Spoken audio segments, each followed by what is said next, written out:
My name is Tim Duncan. I'm from Perrysburg, Ohio. Well, to look at me today, you would not be able to tell it, but I used to be a runner.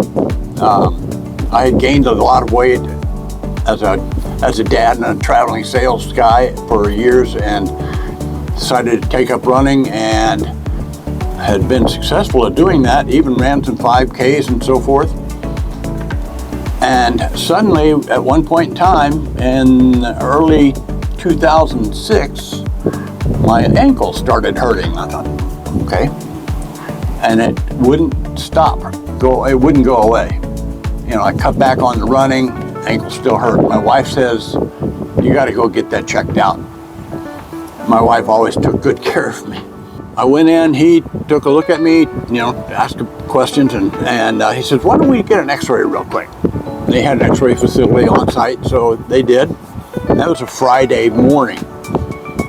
And he pulls out an x-ray, and it scared me to death. I had bone cancer. And they ultimately determined it was called a squamous adenoadenoma. The biopsy, from the time they did the biopsy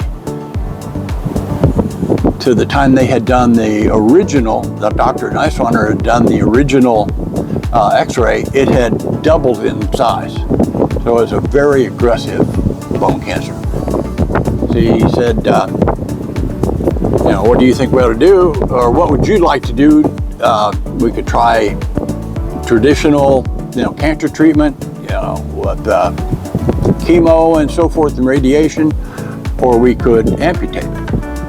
My father, career Army, World War II, Korea, Vietnam. The Vietnam second tour there, he ended up in a bad IED, ultimately lost his left leg, and I grew up with an amputee, so it didn't scare me. When you're not, it would have had I not known Dad. Actually, I had seen Chris in a month or so before I went to get my leg off, just kind of prepping me on what maybe I could do or what we could do together. Anticipation of an amputation coming up. Tim Duncan and I met, it's been almost 20 years now. So Tim came in for a pre-amputation consult. And when he came in, he brought his sons with him. So I met him and some of his family right away.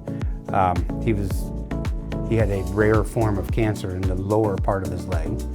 So we talked about, and he already at that time knew that he was going to be faced with having an amputation. So we talked about what that looked like, what life looked like after the amputation, what he was going to experience from the time the amputation occurred, and until he was up and mobile again, which I recommend for all patients. But one of the philosophies here at Perry Prosthetics has always been that it's a lifelong relationship filled with quality care and education. And Tim and I have that relationship that is exactly that.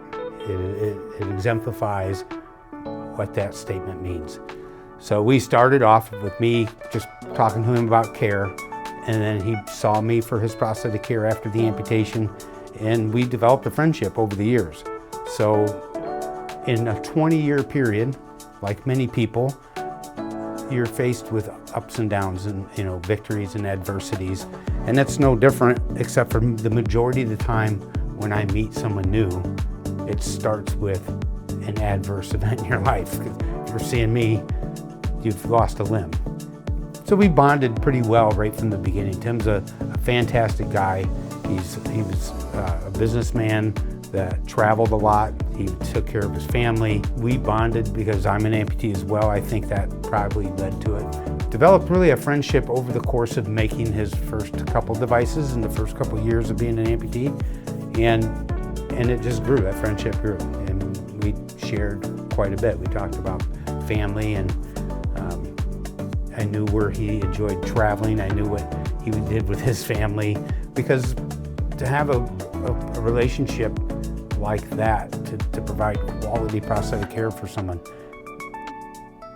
that relationship is instrumental to knowing what their expectations are, what their needs are.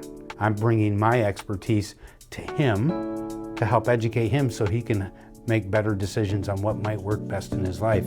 So it's really very important to have a relationship with your prosthetic provider. Chris and I really clicked right away, and he'd make a cast of my leg and then make me a new prosthetic when I needed one. I think you need to have confidence in the person that's fitting you. And I've called and said, can I come in and have you take a look at this? Come on over, we'll work in. And going and that really is important. I would not want to live a long way away from Perry Prosthetics.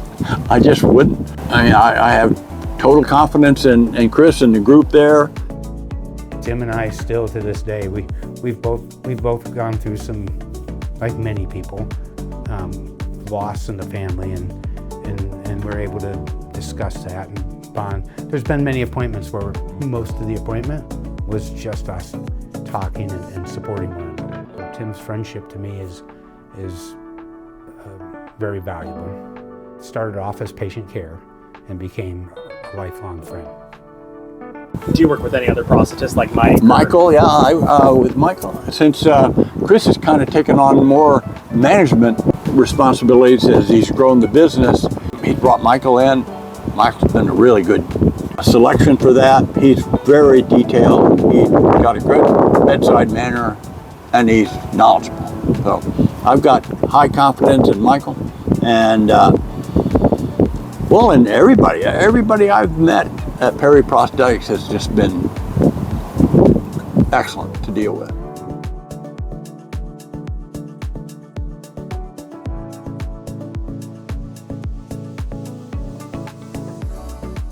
There are good days ahead.